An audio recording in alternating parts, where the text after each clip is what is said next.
الرحمن الرحیم ladies and gentlemen السلام علیکم ورحمۃ اللہ وبرکاتہ۔ آپ دیکھ رہے ہیں تفسیر القرآن کی ایک اور دلچسپ ایپیسوڈ۔ آج کی اس ویڈیو میں ہم سورہ ال عمران کے ورس نمبر 86 سے لے کر ورس نمبر 91 تک ڈسکشن کریں گے۔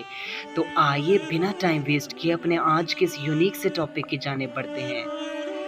لیڈیز اینڈ جنٹلمین، جب آپ سورہ ال عمران کے ورس نمبر 86 کے اردو ترجمے اور اس کی اردو ایکسپلینیشن، اس کی تفسیر کے ساتھ دیکھتے ہیں تو ان میں ایک قول کے مطابق جو جیوز اور جو کرسچن سکالرز تھے، یعنی کہ یہودی اور عیسائی علماء تھے، ان کے بارے میں بیان کیا جا رہا ہے، ان کے بارے میں ڈسکشن کی جا رہی ہے کہ کس طرح وہ رسول اللہ صلی اللہ علیہ وسلم کی تشریف آوری سے پہلے لوگوں کو گریٹ ٹائڈنگز دیا کرتے تھے، لوگوں کو مبارکبادیں دیتے تھے، لوگوں کو خوشخبریاں دیتے تھے کہ مبارک ہو، ان قریب اللہ تعالیٰ کے آخری نبی اور رسول تشریف لانے والے ہیں۔ وہ حضور علیہ الصلوۃ والسلام کے طفیل دعائیں بھی مانگا کرتے تھے، لیکن یہ سب حق جاننے کے باوجود جب حضور نبی رحمت صلی اللہ علیہ وسلم تشریف فرما ہوئے تو جیوز اور کرسچنز نے ان کو ماننے سے انکار کر دیا۔ آخر کیا وجہ تھی کہ آپ کو جاننے کے باوجود بھی آپ کی تشریف آوری سے پہلے اتنی خوشیاں منا رہے تھے، لیکن آپ کی تشریف آوری کے وقت آپ کا انکار کر بیٹھے؟ یہ ہم پیچھے کئی ٹاپکس سے ڈسکشن کرتے آ رہے ہیں کہ اس کی یہی وجہ تھی کہ جب حضور علیہ الصلوۃ والسلام اس دنیا میں تشریف فرما ہوئے تو یہودیوں اور عیسائیوں نے یہ بغض، یہ انا محسوس کی کہ کہیں یہ جو محمد صلی اللہ علیہ وسلم تشریف لے آئے ہیں، ان کے آنے سے جو ہماری سرداریاں ہیں، ہماری چوہدراٹیں ہیں، ہمارے بینک بیلنسز ہیں، ہمارے بینک اکاؤنٹس ہیں، یہ تو سب کے سب خطرے میں پڑ جائیں گے۔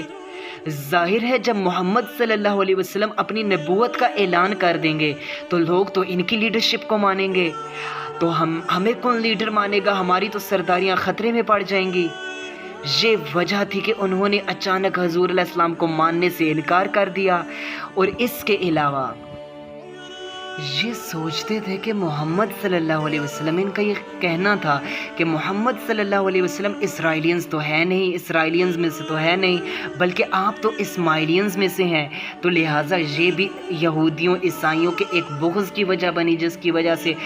وہ حضور علیہ السلام کے انکار کر بیٹھے۔ تو فرمایا جا رہا ہے کہ اللہ تعالیٰ ایسی قوم کو کیسے ہدایت دے سکتا ہے جو جاننے کے باوجود بھی کہ حضور علیہ السلام ہی اللہ تعالیٰ کے آخری نبی اور رسول ہیں، یہی سچے رسول ہیں، لیکن اس کے باوجود بھی جو انکار کر دیں تو پھر اللہ تعالیٰ ایسی قوموں کو کیسے ہدایت دے سکتا ہے؟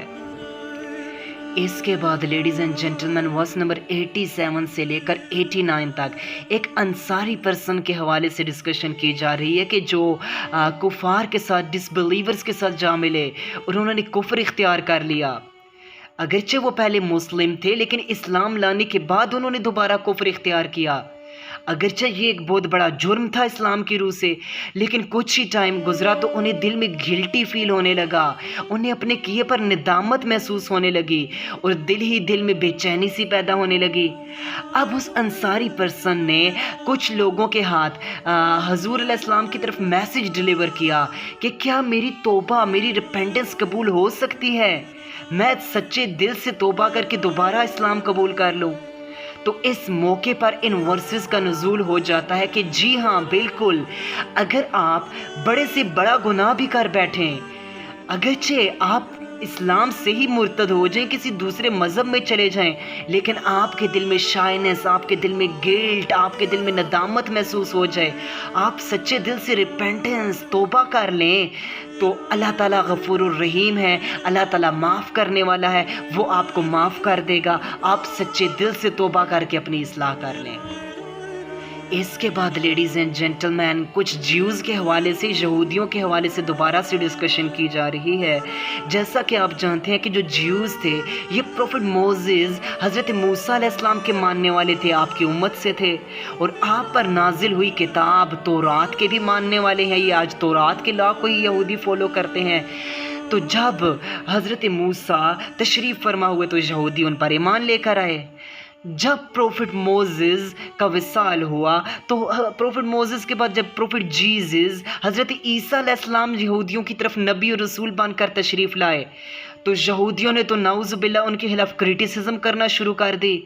ان کو تو نبی ماننے سے انکار کر دیا، اور معاذ اللہ ثم معاذ اللہ یوں کہا کہ یہ تو ولد الزنا ہے،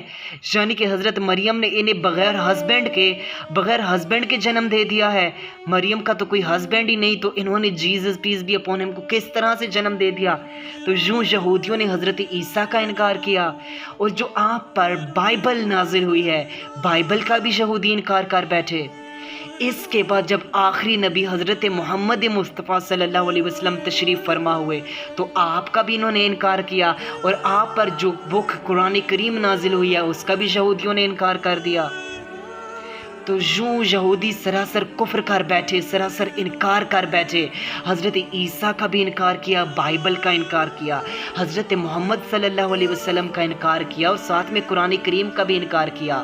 اس کے بعد فرمایا جا رہا ہے کہ بے شک جو لوگ کفر پر ہی جن کا خاتمہ ہوا، کفر پر ہی ان کو موت آ گئی، اگرچہ وہ دنیا میں بہت سی ویلتھ رکھتے تھے، سونا چاندی رکھتے تھے،